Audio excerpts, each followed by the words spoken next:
وصفة الجدات حتى نقضي على السعال ونخفف الكحة والوجع اللي موجود بالبلعوم. شو رأيكم نتعرف على وصفة الجدات؟ Let's go!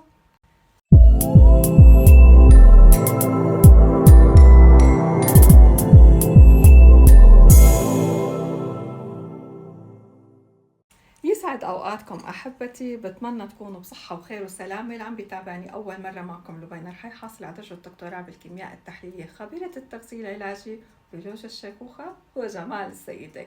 لكن اليوم موضوع مختلف تماما، وصفة تقليدية قديمة ستي وأمي كانوا يعملوها حتى يخففوا ألم البلعوم من الكحة لما بيكون في عنا التهاب بالعوم. أنا نتيجة تغيير الطقس قامت صارت معي القصة وصار عندي التهاب بالعوم.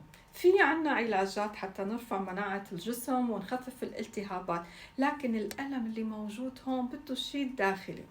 الحل كتير سهل، هيدي من عند ستي الختيارة، الله يرحمهم ويرحم أحبابكم. رح ناخد خيارة، هيدي خيارة رح افتحها بالناقورة، انقرا بالنص، ورح حط فيها ملعقة سكر أبيض، سكر أسمر، المهم إنه ملعقة سكر.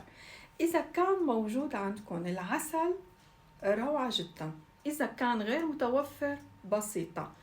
منحطه نحنا للسكر هون ومنتركها تقريبا ساعة. بعد ساعة السكر رح يدوب، بيكون أخذ العصارة اللي موجودة بالخيار. هي مواد عضوية فيها الكثير من الفيتامينات والكثير من المواد العضوية اللي رح تخفف من التهاب الحلق. السكر هي مادة سكرية رح تعطي كتير طراوة للبلعوم، رح تخف القساوة بالسعلة والألم أثناء البلع. بناخد نحن تقريبا نصف ملعقة من هذا السائل كل ساعتين 3، وما رح نحس بوجع البلعوم. الوصفة كتير سهلة، بس خبرتكم ما أنا بالتغذية العلاجية، وصفة الجدات. شو رأيكم بهيك وصفات؟ يا ريت تخبرونا بالتعليقات. وإذا كان عندكم قصص أخدينا من ستاتكم ومن أمهاتكم، أكيد يعني الله يعطيهم الصحة والله يرحم اللي توفوا، يا ريت تخبرونا فيها، لأنه في كتير قصص كانت تمارسها الأمهات والجدات هي جيدة لصحتنا وصحة أولادنا. بتمنى تعجبكم، وما تنسوني من كومنت حلو ولايك وشير. نلتقي بالفيديو القادم.